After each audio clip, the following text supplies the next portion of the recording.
Okay, everybody, a very warm welcome. I think we'll make a start now. I'm very grateful to Joby Warrick for agreeing to talk to us today about his book on Syria's chemical weapons, and also to Ian Black, who many of you know. He's addressed Caabu before, indeed on the subject of his book on Israel and Palestine.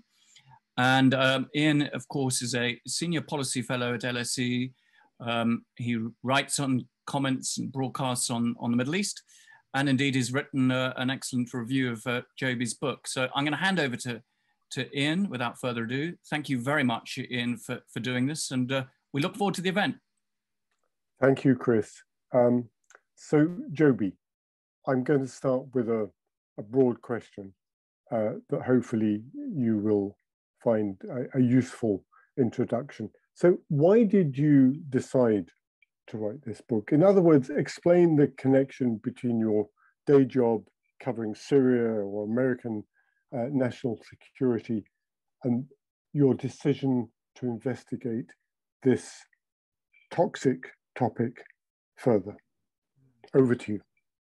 Thank you, Ian, and thank you for everyone who's with us today. I have to thank Chris for hosting the event and Ian for being the moderator. I've admired Ian's work for years, and I greatly admired his writing on this subject.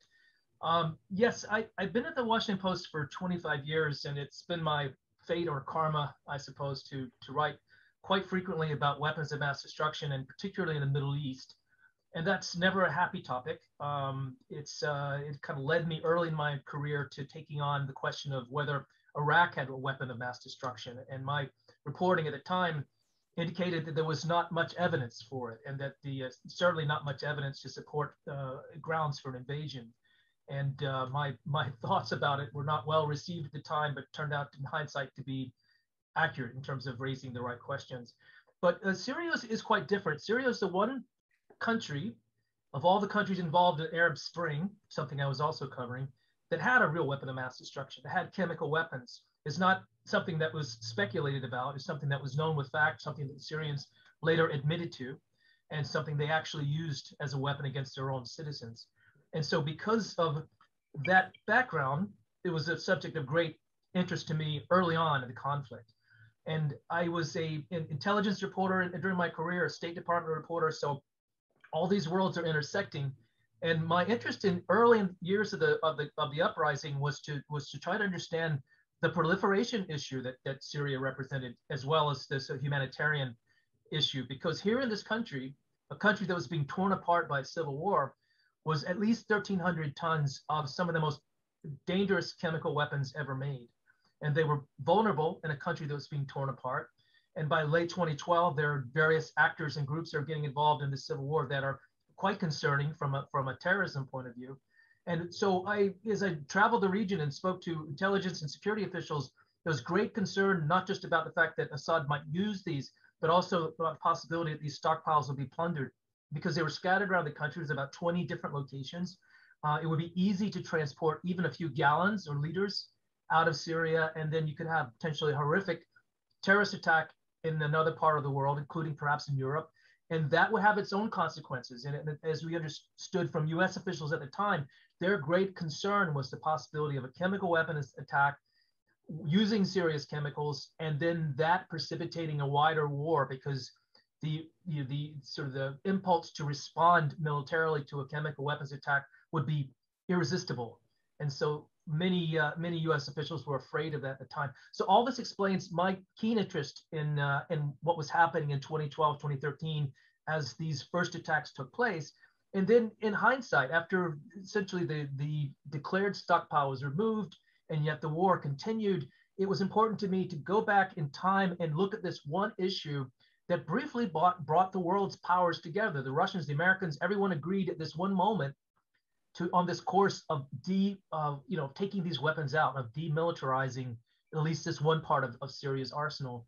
And that became an enormous endeavor that was of mixed success. We managed to do some things quite well, surprisingly well, and yet the sort of larger objective of sort of pacifying, of stabilizing, of bringing accountability, none of those were actually achieved. So it was sort of a success overshadowed by great failure. Did you actually visit Syria during the war? So this was a great frustration of mine. I was on the border, crossed the border on the Turkish side and the Syrian side. But by the time I was actively working on this story, it was 2017, 2018. It was extremely difficult for Americans in general to get into the country, but for journalists, it was quite dangerous. But I was able to report around the country and spend a lot of time in Jordan and Iraq and Turkey, talking to officials there, but also talking, since it's a very much international story, many of the main characters were outside the region, in Sweden, in the UK, in Germany, in Holland. And so I ended up doing quite a lot of travel and talking to people who had on the ground experiences and saw the way that things unfolded and had some unique insights about it. Of course, the Assad regime consistently lied about its use of chemical weapons, right? Yes, and that's incontrovertible from my observation. This is a regime that has never once acknowledged using chemical weapons in any context. They eventually were compelled to acknowledge having a program. They were forced in a way to open their cupboards and show the world what they had and allow international observers to come and witness the removal of those weapons. And this, up until 2013, this was a system, the most important strategic weapon system for Syria, and they'd never acknowledged having it at all, but they had to do that.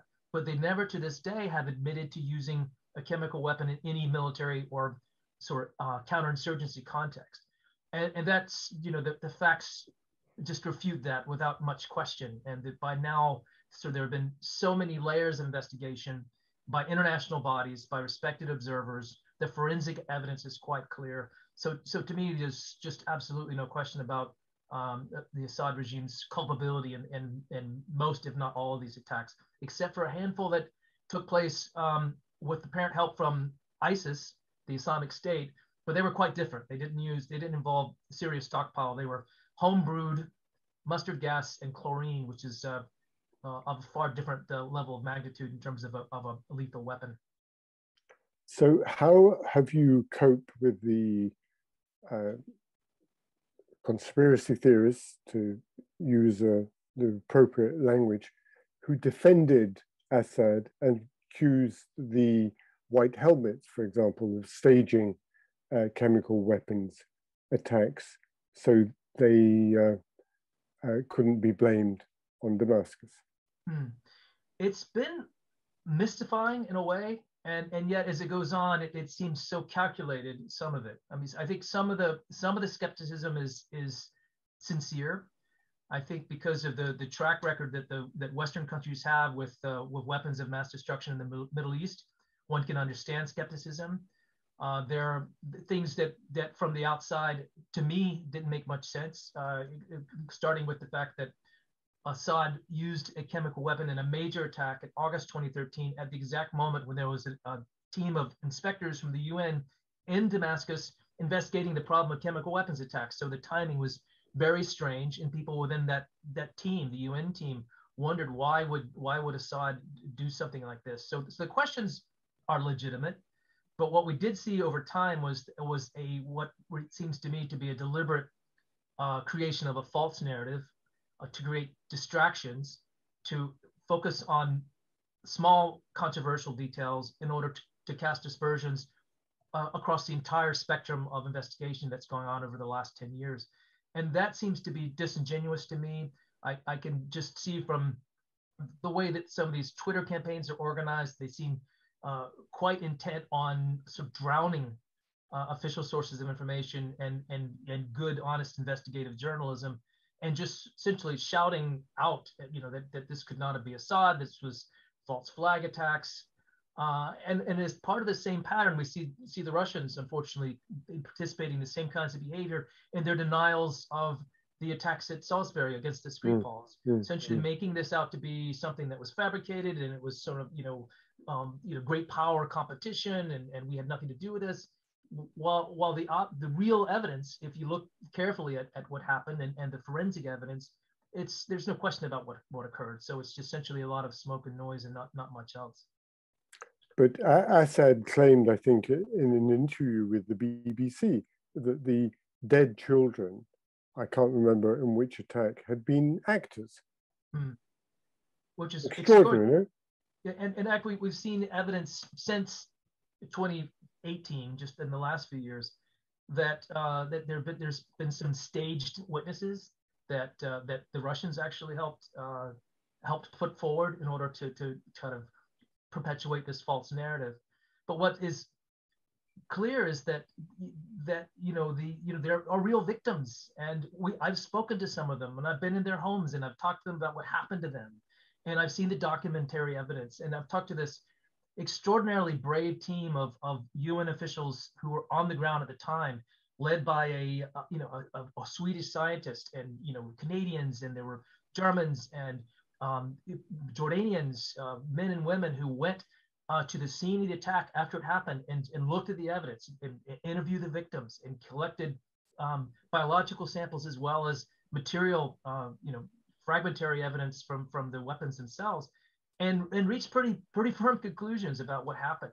And so to suggest that people had been faking this somehow and these bodies were not real or they were not part of a chemical attack, it just strains credulity from the start. And I feel it's more than disingenuous. It's quite sinister to me. So what was the most challenging or difficult part of the story to prove, to corroborate in terms of the available evidence? Well, the whole story was somewhat challenging, and I don't know what's wrong with me, but I keep picking topics that from a reporting point of view are very, very difficult, because a lot of the sort of the narrative takes place in an intelligence space, and so getting people to tell you things is not that simple. And then you're getting documentary evidence. Often a lot of the records are protected either by OPCW has quite strict regulations about sharing information that's proprietary to their investigations. The government certainly don't like to share these very freely. So there are big obstacles at the first, but it's a chipping away a little at a time. And as you know from your career, it's that first little tidbit of information that excites you and interests you. And then it's all about figuring out a way to verify, to find other sources, to find ways to corroborate. And just to give a story from the book opens, there's a prologue, which is quite literally a prologue. It's an event that took place years before the outbreak of the uprising. It turns out that the CIA knew a lot about what was going on with Syria's chemical weapons program, because we had a well-placed spy inside that program. It was a mole, a chemist, a Syrian scientist who worked for the chemical weapons program, who helped them create their sarin weapon, and who also happened to be a guy who loved America. He had been in the United States as a young man. He attended school on a scholarship. He had friends and people that he kept in touch with there. And this was the person who became available to the CIA, partly because of his own desire, but also because of our interest, obviously. And he ended up developing a relationship with the CIA, and for more than 14 years, passed top secrets from the Syrian government to the Americans, including a sample of the sarin that the program was working on, a sample that was given to a CIA handler in the front seat of a car and then whisked out of the country for analysis. So we had pretty good forensic, detailed evidence about what exactly the Syrians were doing way back in the 80s. And so to develop a story like that, to confirm it, it was one that had never been told publicly anywhere before. And so once I heard that the Americans had a really top-notch spy, so the race was on to try to figure out, well, what did they know and how did they know it, and who this guy was and what happened to him. And if you read the book, it's almost a little mini drama all in itself, because you have a spy who's being cooperative, he's giving vital information, but he ends up making a big mistake, a blunder that costs ends his career, shall we say, and I won't spoil the ending. But that was, literally months of work, slowly piecing together bits of the puzzle, talking to as many people as I could, and even getting the Syrian side of the story, because I was able to meet a Syrian who was out of the country, who knew him personally, who knew his backstory, and was able to put some dates and names and corroborate details that no one else who didn't know about the spy could have possibly known. And it was, for me, it was exhilarating to be able to figure out what had happened and to be able to put it together as the prologue to this book. And that was very exciting for me as a journalist. But so many other things were like that. And the one thing I must say that made it slightly easier in this modern age where everything is recorded, there it seems video or some kind of recorded evidence exists for almost everything these days, because if anything of significance happens in the world, somebody has a cell phone camera and they take video of it. And I ended up having sort of eyewitness descriptions of key moments because somebody had recorded it, including the early attacks, including the medical efforts to save victims. The work on the ship. There's half the book is taken up with this remarkable voyage by these American engineers who came up with a way of destroying sarin at sea. And their memories and descriptions were augmented by so much material that made me feel like I was there. And that's a gift as a writer, because then you can convey that sense of reality to readers as well. In your contact with US officials, did you find anybody, I'm going to read a quote from Brett McGurk, that's a very fine quote. Did you meet anybody who implicitly or explicitly criticized the Obama administration's approach? I'm going to read the quote from Brett McGurk, who, remind me who he was. He was part of the Obama Middle East team, right? Right, and had been under Republican administrations as well. So he's a nonpartisan person, a diplomat, but had been essentially the Bush administration's top Iraq expert or advisor during that time, after the war, after the sort of the debacle of the invasion, but then became for Obama sort of a chief Middle East advisor at the State Department, and then the head of the counter ISIS program. So he was on the ground for a lot of the things that happened. So you extracted from him an amazingly succinct quote. We created, perhaps inadvertently, the expectation that the United States was coming, particularly as the revolution militarized. Then with so much money, weapons, and tens of thousands of foreign fighters pouring into Syria with little control or accountability, it becomes a total disaster. An amazing quote from, quite a senior figure in the administration. But did you discover or at least sense internal criticism of the policy pursued by Obama? I'm smiling to myself because many times when I would approach Obama officials, they would cringe at the mention of Syria because it is a subject of great regret and remorse, and not necessarily for the reasons that people would think. I mean, you'll see many former Obama officials, including the president, sort of defend the fact that Obama did not defend his red line, sort of the use of chemical weapons in Syria, with a military strike in August 2013, and that the outcome, what actually happened with the removal of the declared stockpile, was a much greater achievement than what would have been achieved with a handful of missiles, destroying a few airplanes and maybe disabling a runway, which happened when Trump tried to do the same thing in 2017. But what the regret is an inability, or essentially a failure, to really understand the conflict in its early stage and to do something decisive to prevent it from becoming this international catastrophe that it became. And one of the moments that surprised me, actually, that there's so much regret about, was this fairly simple phrase that was uttered early in the course of the uprising by the Americans, by the British, by many other countries, which was "Assad must go." And I was actually a State Department reporter at the time, and we were witnessing this unbelievable, unprecedented series of uprisings in countries where you never expected to see these kinds of things take place. And for one leader after another, Obama or Clinton, Hillary Clinton would get up on that platform and would essentially say that this leader's legitimacy has expired, it's time for them to go and to surrender to the will of the people. They said that from Mubarak. They said that from Muammar Gaddafi. And I can remember there was a moment of tension in the summer of 2013 when reporters would ask at every briefing, is it time for Assad to go? Can't you say that Assad must go? He's being horrible to his people. Just say the words. When are you going to say it? And so Hillary Clinton says those words, that Assad must go. And then finally, Obama does the same. And that seems simple. It's just such a statement of support for democratic, yearnings of an oppressed people. But in Syria, it was heard differently. For the US president to say Assad must go, that meant that America was going to make sure that Assad departed. That meant that the war essentially had changed. That meant that America was going to make the resources available to the rebels. And eventually this was just going to be, just like happened in Egypt and other places, the end of this regime.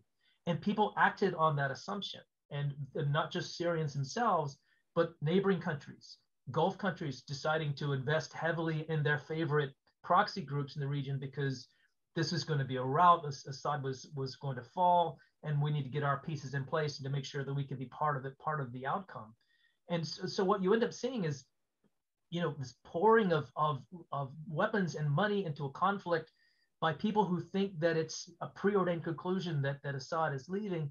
And what happens instead is a stalemate.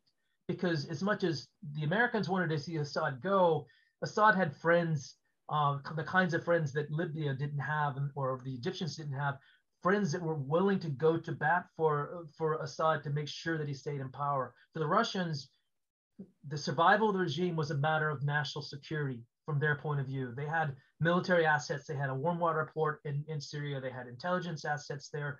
They were not about to see him leave. The same with the Iranians, who regarded Assad as their best friend in the region, an important, pipeline for them from Iran through Iraq, through Syria, and to the coast at Lebanon, where their main proxy group Hezbollah was located. So they were absolutely committed to making him stay. And so what you ended up seeing is, I think Brett McGurk properly describes, is what essentially was an expression of goodwill and solidarity ends up, helping inflame a conflict that ultimately was just going to turn into this charnel house of just destruction and death, with ripple effects that affected the entire world, with the refugee flows, with the rise of the Islamic State, all these problems coming out of this one crisis.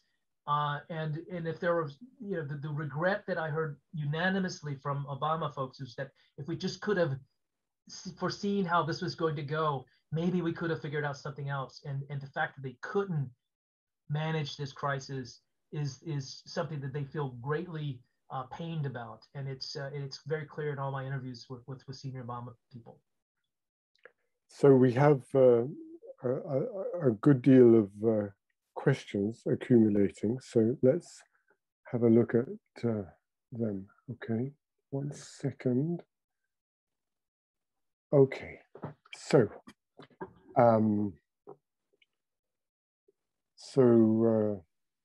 Mohammed Ayaz Vankad asks, there is a question that Israel has very friendly relations behind closed doors with Russia.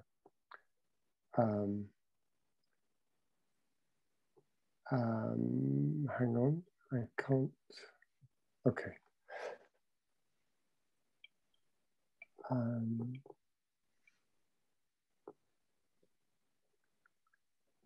So I don't understand that question.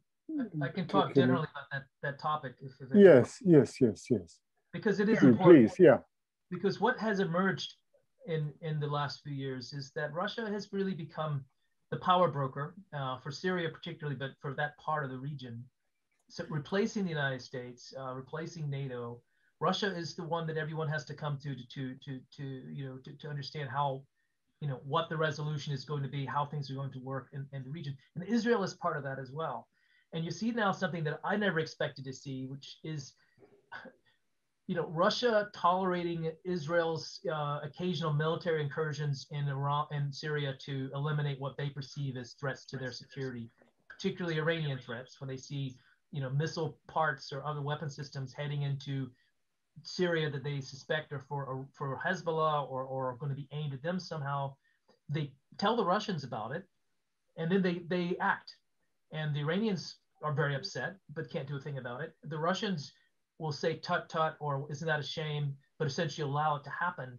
And so you have this very practical, unspoken agreement between Russia, Israel, to essentially keep the Iranian ambition in check. And the Israelis are very much, cooperating with the Russians in that regard. And you see, multiple visits by Netanyahu to Moscow to meet with Putin. That relationship has become quite cozy. And it's true also with other regional partners. With the Jordanians, are very cognizant of the fact that Russia holds the cards in Syria, and so they act appropriately. The Turks are a bit more ambivalent because they have their own agenda, but the Russians have gone from being, essentially an outsider in the region to becoming perhaps the most important single player, at least in Syria itself. And that is a direct consequence of the conflict of the last 10 years. And that's kind of where we are right now, for good or ill. Do we have official confirmation by the United Nations showing that the Assad regime was behind the Ghouta chemical attack, I think in 2013? So it's a complicated question for this reason. Some of these big international organizations, because they work on consensus, are constrained by some rules that may seem ridiculous to us on the outside. When the team that first goes to Syria in 2013 to document the use of chemical weapons, the agreement that allowed them to enter Syria said that you can go in, you can look at evidence, you can make a determination about whether a nerve agent was used and what was it and what were the circumstances, but you can't identify a guilty party. And so this group comes out, they have a trove of important evidence they bring to the outside world, including actual sarin from munitions that were recovered on the field.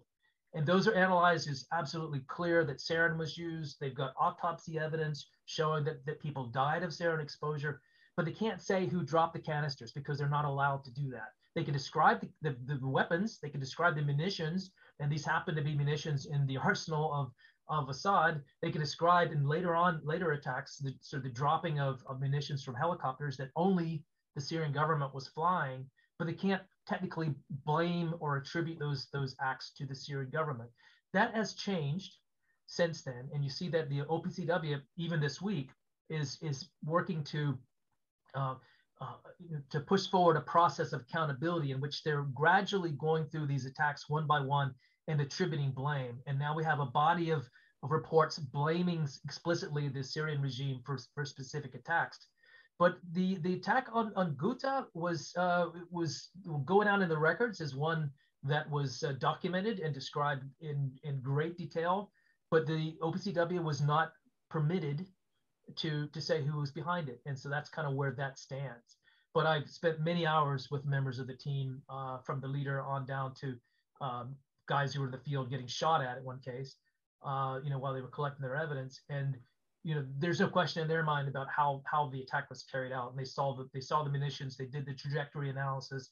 It's pretty clear, even if they couldn't say for the record to the UN that this is who did it. And that's perhaps still to come. So another question relates to ISIS, Daesh, and Al-Qaeda's efforts to get chemical weapons. How close did they get, and what capabilities might they have right now? Excellent question. I spent about a third of the book, so the latter part of the book, looking at a unique program that the Islamic State develops to kind of create their own chemical weapon. But so the background is these groups did come close in the sense that in northern Syria, there's this organization that used to call itself Al-Nusra Front. Now it's HTS, but it was organized as an offshoot of Al-Qaeda. And as the war was really accelerating in 2012, they overran a facility that had, until recently, harbored weapons of had chemical weapons stored inside. the Syrians had managed to get the stuff out just before the place was overrun. There's another major base in the desert east of Damascus that was completely surrounded by an Islamist militia, was at imminent danger of being overrun. And the entire effort to remove chemical weapons from Syria in 2014 came to a halt because of this siege that was taking place, with this Islamist army being literally hundreds of yards away from a facility that had enough sarin to fill swimming pools. And it was the tide of battle changed. The Islamists retreated. The weapons were taken out, but there were just really, just literally a tiny distance, a few dozen meters perhaps, separating these people with their intended target. So that we know took place. And the Islamic State, being frustrated in its efforts to get weapons of mass destruction from Assad, decides, well, we'll just make our own. And so you see this extraordinary crash program develop, little known really in the outside world, but beginning in 2015, where they first experimented with using chlorine as a weapon and used it in Syria, but also used it in military attacks against Kurdish forces, while also trying to organize a production plant. So they recruited scientists and engineers who had worked under Saddam Hussein back in the early 90s, making his chemical weapons, and they put them to work at Mosul University and one other facility in central Iraq, trying to create a weapon. So they started with mustard gas, which is relatively easy to make. It's not a good terrorist weapon. It's more of a kind of a crude battlefield weapon, which isn't very effective, but they made it and they used it in battle probably a dozen times. There were victims that we identified and that the OPCW identified who had been affected by these weapons, and a couple had died. And so they were on the road. They were on the march to be able to create their own capability. And this would have made them the only terrorist group with an organized, sort of dedicated program to create a weapon of mass destruction, other than Anshinrikyo in Japan back in the 1990s. The only reason they didn't succeed is because they ran out of time. Because by the time they got these facilities really going, the caliphate is beginning to collapse. The Americans have pretty good intelligence on the location of these facilities and the scientists involved. There's a pretty dramatic scene that unfolds in the book where one engineer who's working for this program is snatched from the desert as he's on his way to visit his mother by the special forces team that comes down in helicopters and grabs him. He ends up being an intelligence gold mine and reveals locations of all these facilities and the people involved. I actually had the opportunity to interview this man because he's now a prisoner of the Kurds, and the Kurdish government in Iraq allowed me to spend time with him at a prison in Iraq, which was quite eye-opening. And you understand from his testimony and also other bits of evidence that this was a program that was meant to be quite sophisticated and quite large, and was on its way to succeeding until things fell apart for ISIS. But they didn't give up even then, because there was this additional ISIS plot, again, not very well known, to use a chemical weapon in Sydney. Islamic State operatives were able to recruit some helpers in Sydney, a couple of young men who decided to help build a chemical weapon that they could explode in a perhaps in a pub or in a subway station or somewhere that they could do a lot of damage. And that plot was compromised because of an intelligence intercept that led to the arrest of these individuals. But the plan they had was quite real and could have been quite deadly. So what we can say really in conclusion about all this is that the intent is there by these terrorist groups. The knowledge is certainly there. That hasn't gone away. And they have proclaimed their desire to use chemical weapons at some point. And I have no doubt that eventually we'll see something like this. Osama bin Laden once declared that the use of weapons of mass destruction by his organization was not just a goal, but a religious duty, something that they were obliged as good Muslims to try to do. And I think they take that seriously. And so I'm afraid that that intention is not going away. So Ali Awad asks, can you confirm that the Syrian nuclear arsenal has been destroyed? I think that I'm right in saying that there was an Israeli airstrike on a Syrian nuclear target in 2007, I think. But I haven't heard anything about the Syrian nuclear ambitions since then. As far as we know, that was the end of it. Making a nuclear weapon is, unlike chemical weapons, it's pretty difficult to hide the evidence because you need a number of things. You need a reactor if you don't have a uranium source or another source of a fissile material such as plutonium. If you can't steal that or obtain it from somewhere, then you have to make it. And making it is not easy. It requires, a process, an enrichment plant, and there are all kinds of things that export control people can watch out for. The physical process of separating enriched uranium into fissile material, plutonium, leaves quite a visible signature. And so satellites, drones, other kinds of surveillance gear can spot this stuff. And so the Israelis were able to discover in the mid 2000s that Syria was trying to build a reactor that was capable of producing weapons grade plutonium. And they acted by bombing that facility before it could go into production. And we know that not just from the Israeli accounts, but also from the IAEA, the International Atomic Energy sort of watchdog, that was allowed to come on the scene and saw the evidence, could see the facility that was destroyed and could make out what it was. So that was a real program that did go away in 2007. And we haven't seen the evidence that the Syrians have tried in a significant way to restart it. And instead, what they did was to rely on this other deterrent, which was a chemical weapons arsenal. Their entire program was developed as essentially as a response to Israel's nuclear program. And while chemical weapons are no match for nuclear weapons, they held the view that if they had Scud missiles, with warheads armed with sarin, that was going to be their deterrent, was going to keep Israel from having some incursion that would upset them. And they spent a lot of money creating those programs. And only after the uprising began, the civil war began in 2011, did they just repurpose this really ambitious,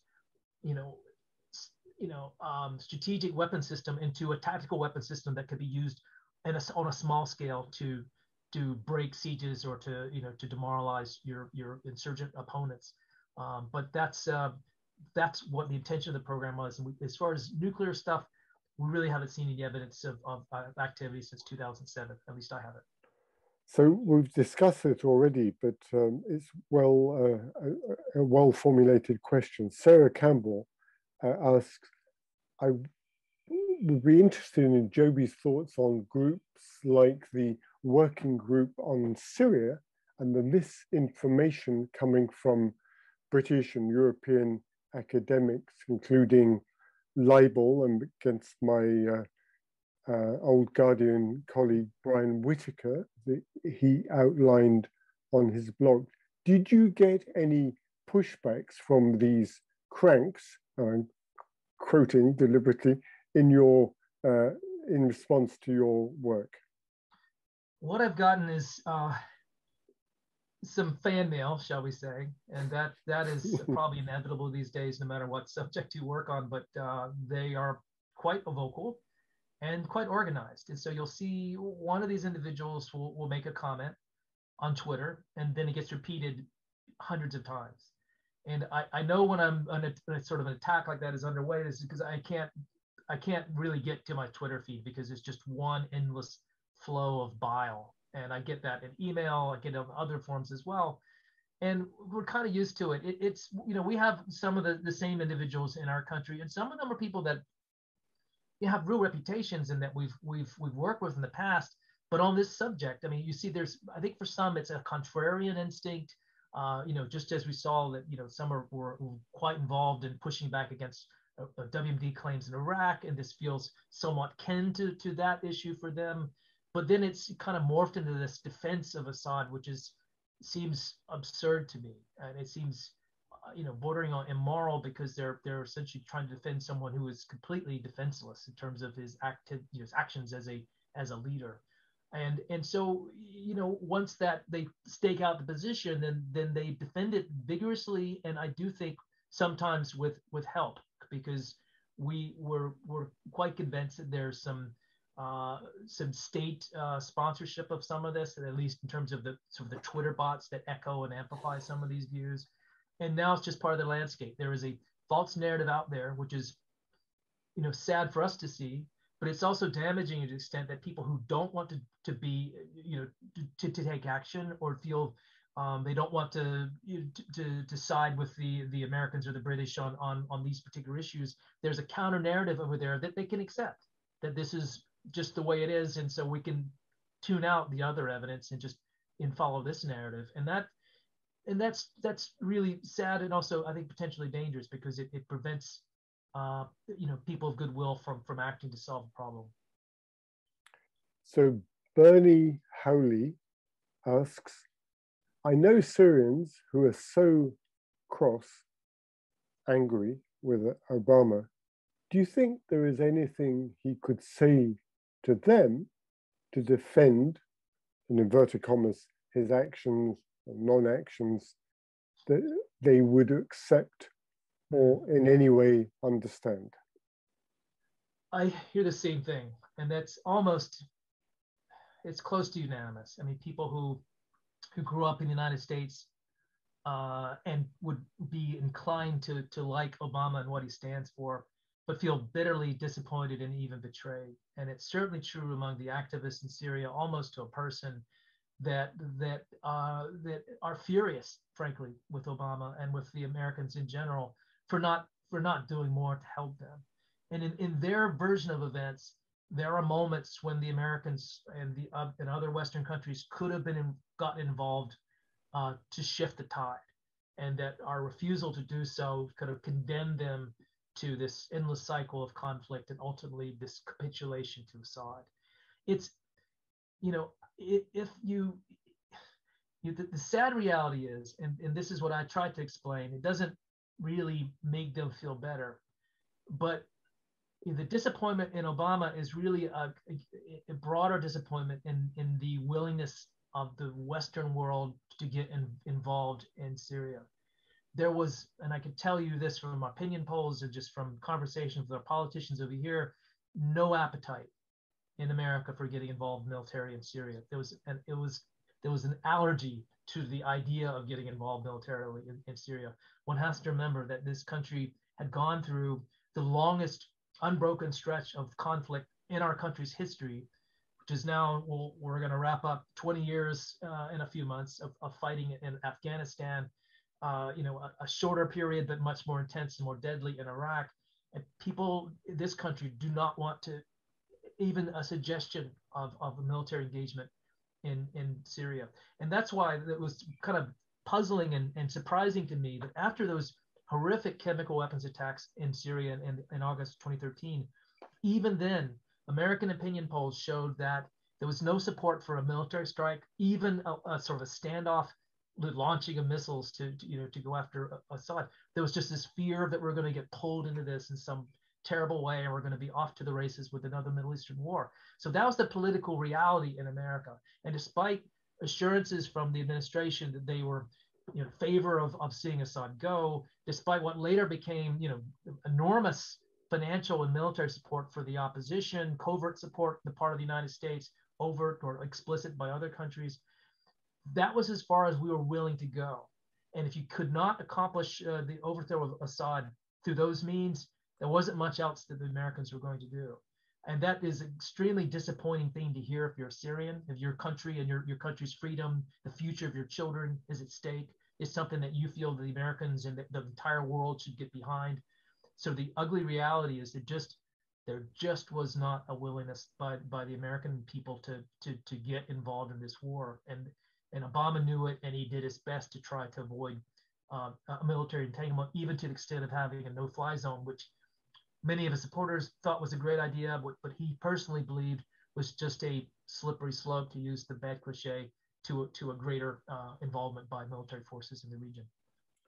One of the most impressive parts of your excellent book is the innovation shown by US experts who invented what they call the margarita machine in Maryland to water down Syrian nerve agents.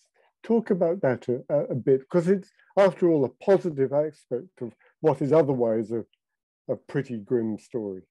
It's one of my favorite parts of the of the book, and if you get a chance to read it, I think hopefully you'll feel kind of drawn along by these unlikely heroes and what they managed to do in the middle of an extremely difficult situation. So the backstory is back in late 2012. The Americans are starting to seriously grapple with the possibility that there's going to be a loose weapons problem in Syria. That these chemical weapons are going to be stolen. There was a real concern at one point that the Syrians are going to give them away, perhaps to Hezbollah, and so a scramble takes place to try to figure out some way of getting them out of the country, which seemed like an impossible challenge. But even if we got them out, let's say if there's a victory by the rebels and Assad falls and a negotiation takes place for surrendering that weapons stockpile, what do we do with them? And it's not a small problem. We, in the United States, we had a chemical weapons program. The Soviets did too. It was massive. And after the Cold War ended, an agreement was signed to eliminate chemical weapons arsenals.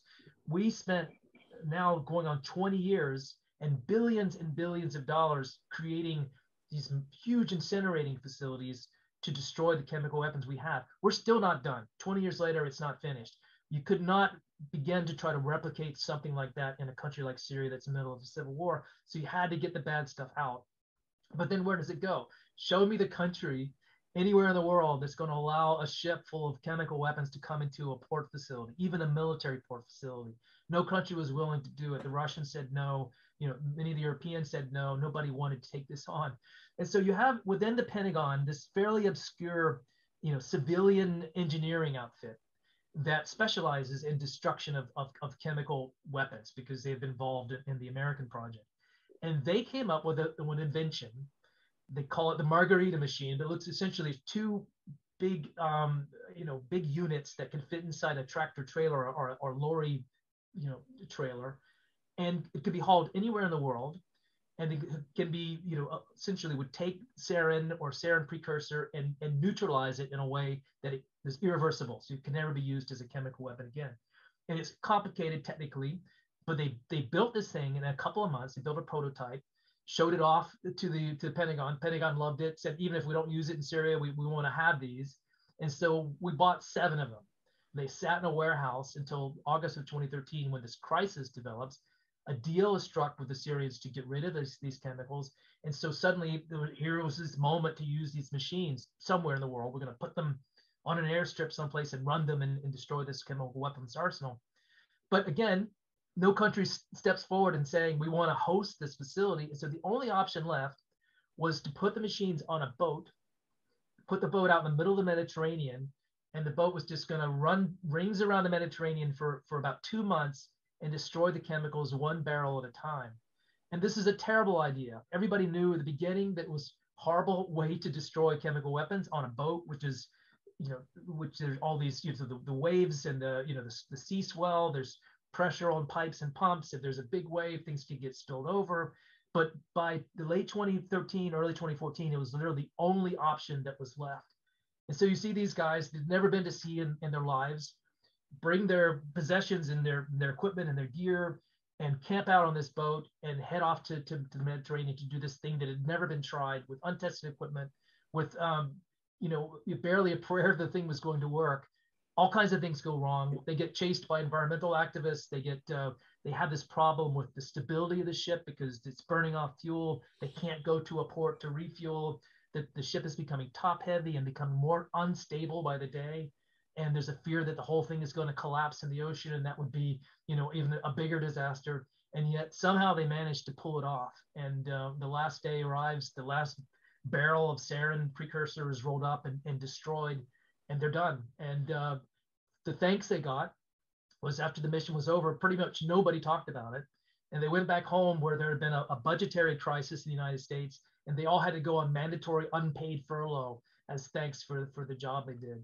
But these men, to me, men and women, are really among the unsung heroes of this whole saga because they were able to eliminate a problem that could have come back in a million ways to haunt people in the West or to kill people in Syria.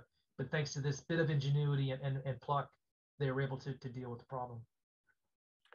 So we've got time for a couple more questions, I think. So Mark Hakim asks, Human Rights Watch reported in February 2017 that the Assad regime had used chemical weapons in coordinated attacks in opposition-controlled parts of Aleppo on at least 8 occasions in areas where government forces planned to advance between the end of 2016. The attacks, some of which included multiple munitions, killed at least many civilians, including 4 children, and injured lots of other people, allowed the regime to finally push the population out.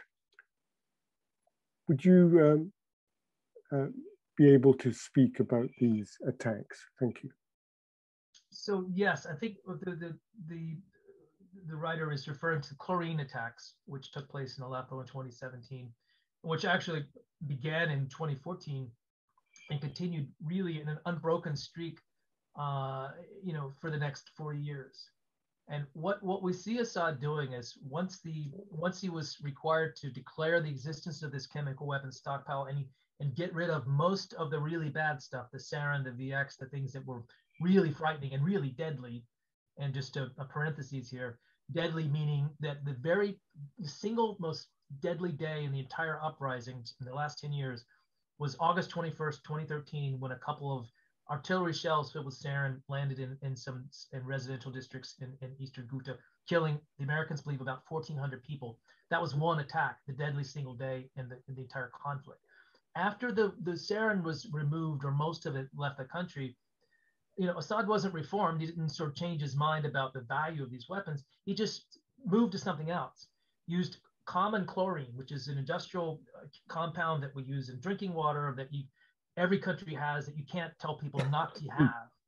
And those compounds were turned into weapons and dropped as in barrel bombs on civilian targets. And not extremely lethal. It's not nearly as deadly as sarin, but sort of the demoralizing effect, the psychological effect of those weapons is quite extreme. And so that you see the chlorine, so that with chlorine, the Syrians had found a loophole, one that they could continue to exploit, which the rest of the world, protested but did not really do anything about.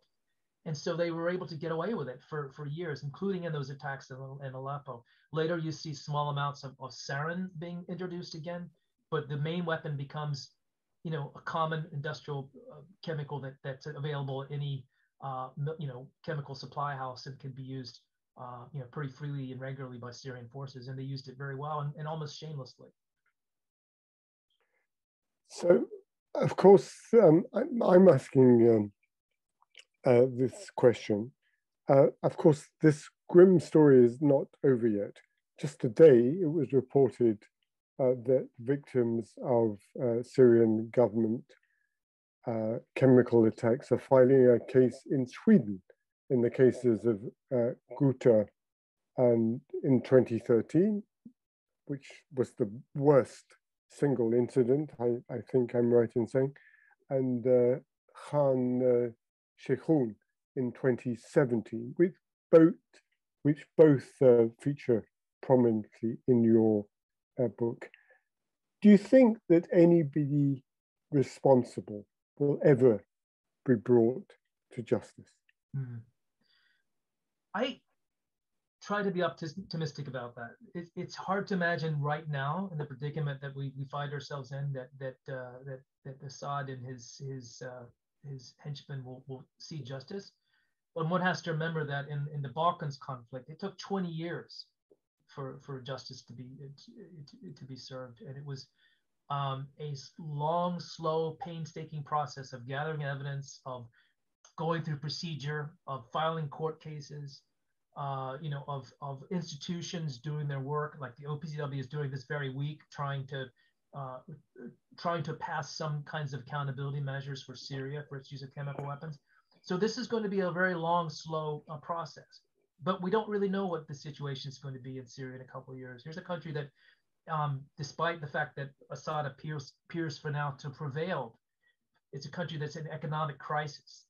It's feeling the effects of the Lebanese crisis next door. It's got a ruined country that no one's rushing in to rebuild. There's unrest in the capital. Will Assad eventually fall? I mean, it's not impossible to imagine how that could happen.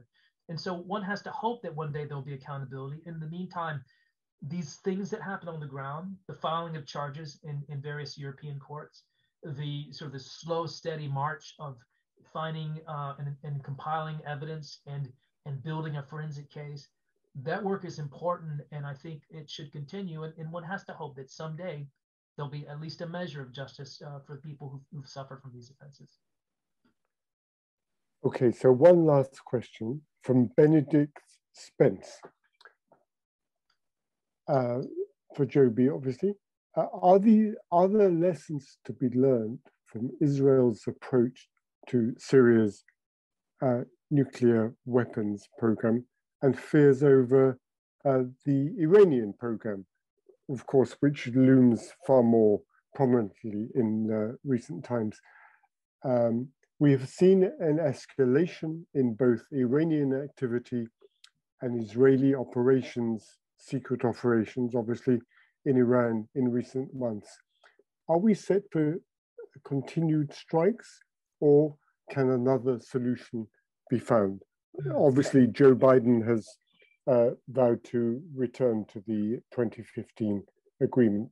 Do you think he'll succeed?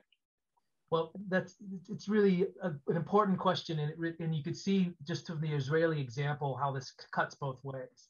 There are instances where the Israeli government felt that it was in its own national security interest to act unilaterally to destroy a threat. And Israel's not the only country in history that's done that. The American government has certainly done that.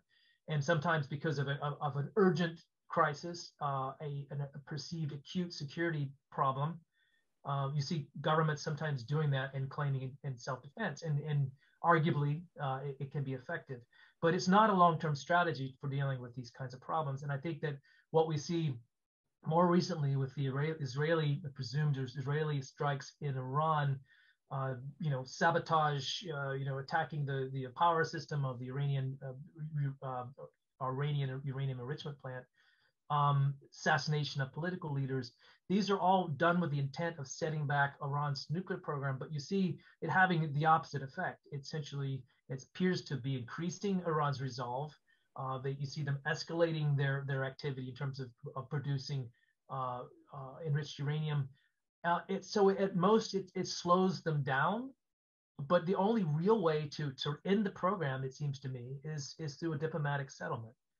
Short of having a war, which nobody wants, you have to figure out an accommodation, and that involves compromise. It involves difficult diplomacy, and involves sort of a realism in looking at these situations which can't be solved through the easy acts of sabotage or violence. That they really need a political solution by people motivated to change the situation on the ground, and those are hard. And we saw this with the creation of the JCPOA in 2015. For all its flaws, it's the only thing that resulted in a dismantling of Iranian facilities and the reduction of their stockpile of enriched uranium from a massive amount, which could have potentially created many nuclear bombs if Iran decided to crash into a nuclear weapons program, down to less than a single bomb's worth that Iran was allowed to have at any time. That was remarkable. And Iran agreed to it, and it abided by its obligations according to international inspectors and experts who went into the country to make sure they were doing what they said. So that seems to be the model. And you may start out with an imperfect agreement, as I think many people would argue that the JCPOA was, but it's a starting point, and it's much preferable and much more of a permanent solution in terms of rolling back capabilities than little shots here and there that just sometimes just aggravate the situation and really don't solve it in a long-term way.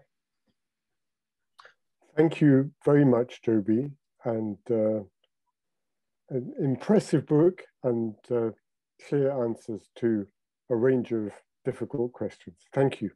Thank you for great questions, everyone. Thank you very much to both Joby and to Ian for this afternoon. I think it was fascinating. I would urge you to read the book. I think that Joe has circulated the link online. And in addition, if you are not sure, there's Ian's excellent review in The Guardian to have a look at, which is certainly worth reading. And I think, we certainly share, the view and hope that one day there will be some accountability for all of these horrendous attacks and so forth. We have further meetings in the future. We have one coming up on, I think it's the 4th of May, the Middle East Crisis Factory. Yet again, Joe has kindly posted that in the chat. Do join us then. And if you're not a member, do join Caabu as a member. I hope you will. We need your support. But I'll finish up by just saying thank you for you all to come today, for your questions, and particularly to Joby for all his work and effort and for joining us today. Thanks, Joby. Thank you, everyone. Thank you, Ian. Bye-bye.